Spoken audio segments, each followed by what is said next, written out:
Psychopaths is a pretty good anime. It depicts a future where you get shot depending on your color, and this color that is given to you shows your likelihood to commit a crime. Clearly this video is going to be about Psychopaths. So currently Psychopaths season 3 is airing, and I don't see enough attention given to this season. But I'm here with a total of 17 subscribers, going strong and bringing you the current news on Psychopaths. So if you haven't been keeping up with Psychopaths, or if you're a fan of Psychopaths, I'm pretty sure this video will be good for you. So why don't you stick around instead of clicking off just because you don't think I'm a very trustworthy source. So first off, Psychopaths season 3 doesn't follow the normal main characters we've seen in season 1 and season 2. It follows Arata and Kei. These are two different people. Arata is the son of someone you should know if you've watched the 2 seasons of Psychopaths, and Arata has a special ability which allows him to be able to solve crimes very easily. That's the best I could describe his ability, but if you watch season 3 you'll have a better description of it. We have a new cast as well, and this new cast contains one new character, one old character from the other seasons, which is this red-haired guy. I don't think you really think he's very important. If you watch the other 2 seasons of Psychopaths, he's like the least likely person for you to know, but I feel like you will still understand and you'll still enjoy it. Including the new cast is a new whole setup for the whole Psychopaths. Right now they're solving more crimes than they used to in the first 2 seasons. It doesn't really revolve around one main bad guy.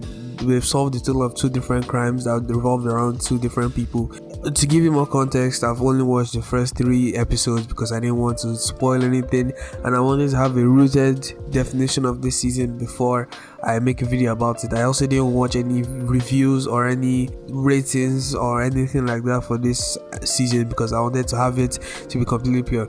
Looking at it now, there are 45 episodes for the first 3 episodes that I have watched, and each one of them is like watching a movie, which is very interesting. It keeps you drawn in and it makes you want to click for the next episode, which is something you don't really get for a lot of new animes currently. Even though this isn't new, it's like a season 3, but it's practically new, just with continuing from where Psychopaths has ended. Watching these first episodes, I could tell you that it's very interesting. It keeps off the same amount of respect that you would maintain from the first 2 seasons, even though they've resulted to a little bit more cliche things like a dark cult, which I could see in the first episode.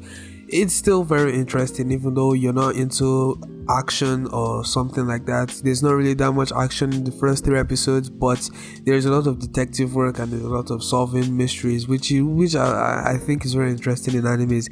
Most times in mystery animes you normally see characters use outposts to solve mysteries, but in this one you really see them work hard, interrogate people. Even though Arata's special ability really comes in contrast with this, it's still interesting to watch him work. His ability isn't OP. It's not like he can walk into a room and see everything that happens. He sees it in the mind of what happened to the person, looking at the evidence. He doesn't just see everything the way the other person saw it. It's not like he could see the past.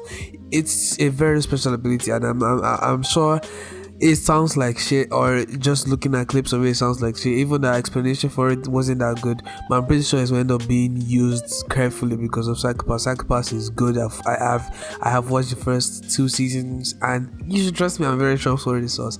So going into it, you see the characters that you would have seen in the past. First 3 episodes, I think in the second one you see Kogami and the glasses guy. I can't remember his name, but they've all changed, and looking at them again feels good because we didn't really see much of Kogami in season 2. In fact, we didn't see him at all. It was mainly centered around the girl. But Psychopaths season 3 is still very good. Currently there are 8 episodes out. I haven't seen a lot of reviews or any things like that on YouTube. I haven't seen many people talk about it. That's why I wanted to make this video on it, and I feel like a lot of people would enjoy this. Or even if you haven't watched Psychopaths, go and watch season 1 and 2 and then watch season 3 because you're guaranteed to enjoy it. Now if you enjoyed this video, make sure you subscribe, like, peace.